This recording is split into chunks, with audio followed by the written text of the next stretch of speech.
বাংলাদেশের আম্পায়ার শরফুদ্দৌলা ইবনে সৈকত তিনি কি এখন ভারতের জাতীয় শত্রু হয়ে গেলেন? যদি আপনি সোশ্যাল মিডিয়া দেখেন তাহলে অ্যাকচুয়ালি সেটাই মনে হবে যে হ্যাঁ, এখন ভারতের এক নম্বর শত্রু বাংলাদেশ এবং বাংলাদেশের আম্পায়ার শরফুদ্দৌলা ইবনে সৈকত। কিভাবে? এর মধ্যে আপনারা জানেন এই ঘটনাটা নিয়ে এত কথা হয়েছে। অনেকেই বলছিলেন, ইনবক্সে লিখেছেন, কমেন্টসে লিখেছেন এটা নিয়ে একটা ভিডিও করতে, আউটটা নিয়ে। বাট আমার কাছে যেটা মনে হয়েছে, প্রথমত এটা আম্পায়ারের ডিসিশন এবং এটা নিয়ে আসলে বিতর্করও খুব বেশি কিছু কি আছে, হয়তো আছে, এবং সে কারণে আসলে এই ভিডিওটা, মানে আমি আসলে প্রথমে খুব বেশি কনভিন্স ছিলাম না, কারণ এটা একটা very good call from the umpire, out দিয়েছেন তিনি। বাট এটা নিয়ে ভয়াবহ বিতর্ক শুরু হয়েছে সোশ্যাল মিডিয়ায়, যেটা এখনো চলমান এখন অবধি, এবং আমি নিশ্চিত যে এরপরে যখন ম্যাচ খেলতে নামবেন, 3 তারিখে ইন্ডিয়া অস্ট্রেলিয়ার মধ্যকার সিরিজের শেষ টেস্ট, যেটা সিরিজ নির্ধারণী সিডনিতে, এবং সেখানে যখন শরফুদ্দৌলা ইবনে সৈকত মাঠে থাকবেন, ভয়ঙ্কর ভয়ঙ্কর ভাবে এই বিষয়টা আলোচনায় থাকবে এবং এটা নিয়ে চলতেই থাকবে। অ্যাকচুয়ালি মানে কেন, প্রথমত আমার নিজের অবস্থানটা পরিষ্কার করে আমি কেন ভিডিও করি না, কারণ আমার কাছে মনে হয়েছে যে এটা আসলে ভিডিও করার মতো বিষয় নয়, বিকজ দ্যাট ওয়াজ আউট। এখন এটা নিয়ে বিতর্কটা কোথায়? মানে এটা এটা যে শুধু আমি বলছি দ্যাট ওয়াজ আউট তা না, দুই দলের ক্যাপ্টেনের কথাও যদি আপনি শুনে থাকেন, রোহিত শর্মা, প্যাট কামিন্স এবং বেশিরভাগ ক্রিকেট বিশ্লেষক অ্যানালিস্টদের, যারা ওই ক্রিকেট মাঠে ইনফ্যাক্ট ওই কমেন্ট্রি প্যানেলে ছিলেন, একমাত্র সুনীল গাভাস্কারের কথা শুনলে মনে হবে যে, এবং সুনীল গাভাস্কার এবং রাজীব শুক্লা বিসিসিআই সভাপতি, মূলত এই দুজনের কারণেই বিষয়টা নিয়ে এই অঞ্চলে এত আলোচনা উপমহাদেশের এবং সোশ্যাল মিডিয়ায় অবভিয়াসলি সেটা, এবং শরফুদ্দৌলা ইবনে সৈকতকে রীতিমতো কাঠগড়ায় তোলা হয়েছে। অশ্বিন সেখানে আগুনে ঘি ঢেলেছেন, তিনি বলেছেন যে সৈকত হচ্ছেন স্নিকোমিটারের ব্র্যান্ড অ্যাম্বাসাডর হতে পারেন। বাট এনিওয়ে, আমরা একটু শুরু থেকে আসি। অবভিয়াসলি এই বিষয়টা নিয়ে তো আলোচনার কারণটা কি, ম্যাচের ওটা খুবই একটা ক্রুশাল মোমেন্ট ছিল, খেলা বাকি ছিল 21 ওভার সামথিং, 21 ওভার 4 বলের মতো। জয়সওয়াল 84 করে নট আউট ক্রিজে, 6 উইকেট পড়ে গেছে। ভারতকে ম্যাচ বাঁচাতে হলে জয়সওয়াল একমাত্র ভরসা, কারণ তিনি তখন একমাত্র স্বীকৃত ব্যাটসম্যান। বাকি টেল এন্ডারদের নিয়ে তিনি 20 ওভার কাটিয়ে দিতে পারেন কিনা, দ্যাট ওয়াজ দ্য কোশ্চেন, এবং সেই কোশ্চেনটা ইতি টেনেছেন প্যাট কামিন্সের ওই ডেলিভারি এবং শরফুদ্দৌলা ইবনে সৈকতের অনফিল্ড আম্পায়ারের ডিসিশনকে রিভার্স করে নট আউট থেকে আউট দেয়া। ঘটনাটা কি ছিল? একটা বাউন্সারের মতো বল, জয়সওয়াল খেলতে চাইলেন, যেটা তার বল, তার ব্যাট অথবা গ্লাভসের কানা ছুঁয়ে চলে গেল উইকেট রক্ষকের কাছে দিক পরিবর্তন করে, এবং সেটা প্রথমে অনফিল্ড আম্পায়ার বললেন নট আউট। অস্ট্রেলিয়ারা তারা কনফিউজ ছিলেন, তারা রিভিউ নিলেন, এবং রিভিউতে তখন টিভি আম্পায়ারের দায়িত্ব পালন করছিলেন প্রথমবারের মতো এই সিরিজে বাংলাদেশের শরফুদ্দৌলা ইবনে সৈকত, এবং তিনি সেটাকে বেশ কয়েকটা অ্যাঙ্গেল থেকে দেখে জানিয়ে দিলেন। ইনফ্যাক্ট তার ভয়েস ওভারও আমরা শুনতে পেয়েছি, তিনি বলেছেন যে বল লেগেছে, বলের ডেভিয়েশন হয়েছে এবং এই কারণে এটা আউট। সো তিনি জোয়েল ওয়েলসন অনফিল্ড আম্পায়ারকে তখন বলেন, you have to change your decision, this is out. এই হচ্ছে পুরো ঘটনা। বিতর্কটা কোথায় হলো? সুনীল গাভাস্কার তখন তিনি কমেন্ট্রিতে ভয়াবহভাবে এটাকে ক্রিটিসাইজ করলেন। তিনি বললেন যে ইট ওয়াজ আ ক্লিয়ারলি নট আউট, এবং তিনি বললেন এটাকে অপটিক্যাল ইলিউশন। মানে সিরিয়াসলি, অপটিক্যাল ইলিউশন মানেটা আমরা কি, আমি বাংলাও যদি আপনি দেখেন, অপটিক্যাল ইলিউশন মানে দৃষ্টি বিভ্রম, যেটা সাধারণত মানুষ এমন কিছু একটা তৈরি করা হয়, ইমেজ দেখে, যেটা ব্রেনকে বিভ্রম করে, যেটা বোধহয় এটা না, অ্যাকচুয়ালি ঘটনাটা না, কিন্তু ব্রেন সেটা ভাবে। তো এই অপটিক্যাল ইলিউশন কি একসাথে হাজার হাজার লাখ লাখ লোকের হতে পারে? সুনীল গাভাস্কার এটা ঠিক কোন যুক্তি? তিনি শুধুমাত্র হ্যাঁ তার ওই কথাটা নিয়ে বলেছেন যে তাহলে প্রযুক্তি আছে কি জন্য, প্রযুক্তির সাহায্য নেওয়া উচিত।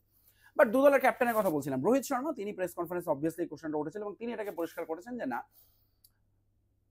টেকনোলজিতে কিছু আসে নাই, কিন্তু প্রবাবলি বা এটা আসলেই লেগেছিল, না হলে তো বলের এরকম গতি পরিবর্তন করে যাওয়া সম্ভব না। সো রোহিত শর্মা এই কথা বলেছেন।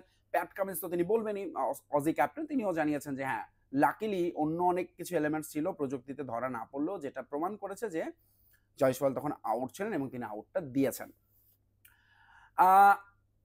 বাট সুনীল গাভাস্কার কি বলেছেন তো বললামই, রাজীব শুক্লা রীতিমতো তুলোধনো করেছেন যেটা আম্পায়ারের ভুল সিদ্ধান্ত এবং এটা নট আউট ছিল।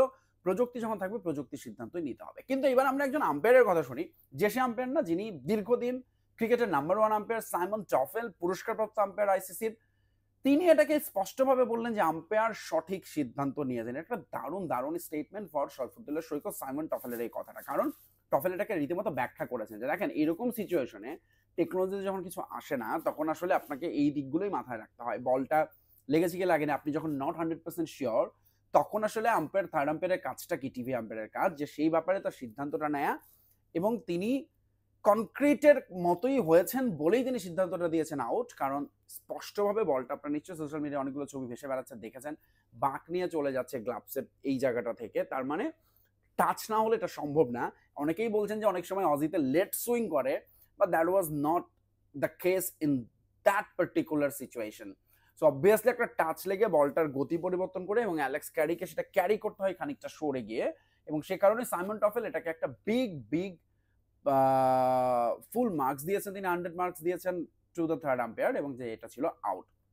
So that was the call from Sharfuddoula Ibne Saikat. কিন্তু রাজীব শুক্লা, সুনীল গাভাস্কর, তবে অজিদের মধ্যেও যে কেউ বলেনি তা না, জাস্টিন ল্যাঙ্গার তিনি আসলে বলেছেন যে এটা আসলে একটা বিতর্ক তৈরি করবে, এবং অবভিয়াসলি আমরা সেই বিতর্কটা দেখতে পাচ্ছি। এখন বিতর্ক রীতিমতো চলছে, নানানজন সেই আগুনে ঘি ঢালছেন। সোশ্যাল মিডিয়া দেখলে মনে হবে সৈকত সবচেয়ে বড় শত্রু, এবং বাংলাদেশে হয়ে তিনি আসলে ম্যাচটা হারিয়েছেন, এবং বাংলাদেশকে রীতিমতো সেখানে তারা অনেক রকম ট্রল করছেন যে বাংলাদেশ খেলছে না, কিন্তু না খেলেও হারিয়ে দিচ্ছে।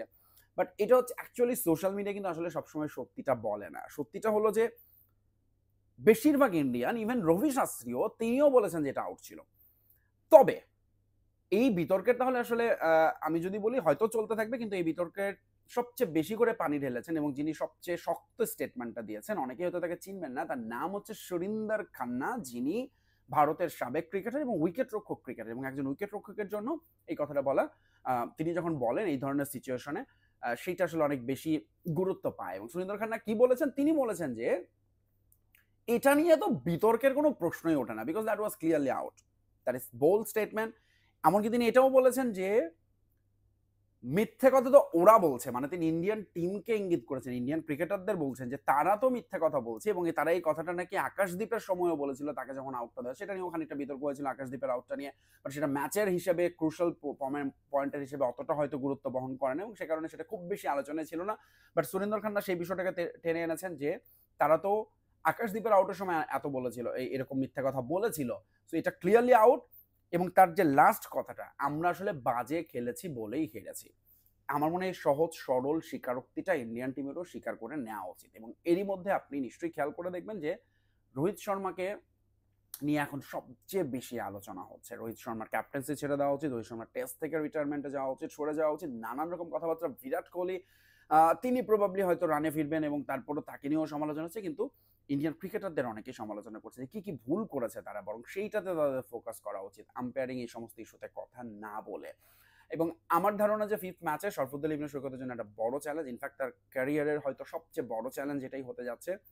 বোর্ডার গাভাস্কার ট্রফি শেষ ম্যাচে মাঠে থেকে এবং এত ভারতীয় সমর্থকদের চক্ষুশূল হয়ে তাকে ম্যাচটি পরিচালনা করতে হবে। বাট এই মুহূর্তে আপাতত শরফুদ্দৌলা ইবনে সৈকত নিজেকে একটা অনন্য উচ্চতায় নিয়ে গেছেন।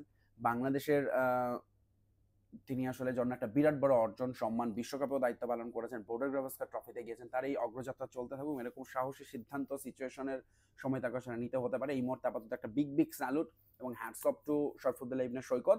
এবং আরও একবার বলছি যে তিনি আসলে সবার মন জয় করেছেন এই সিদ্ধান্ত দিয়ে। সবাই অনেকেই বলছেন এটাকে ফার্স্ট ক্লাস একটা ডিসিশন,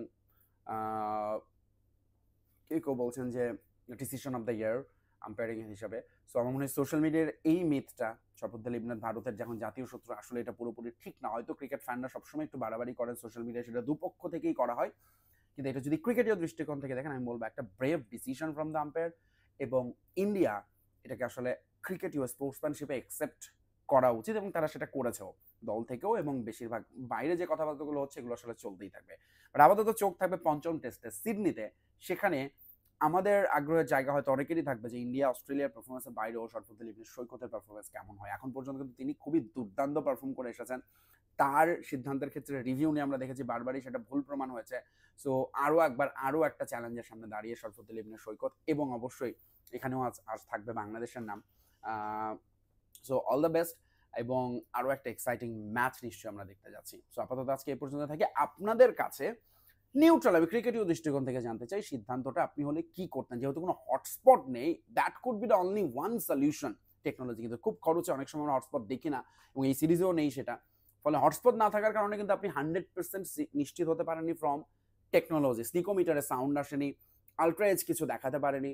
সো এই সমস্ত ক্ষেত্রে আসলে আম্পায়ারিং হিসেবে শরফুদ্দৌলা ইবনে সৈকত কেমন করেছেন, তার সিদ্ধান্তটা আপনার কাছে কেমন লেগেছে নিচে কমেন্টস করে জানিয়ে যাবেন। ওকে, বাই বাই, টাটা।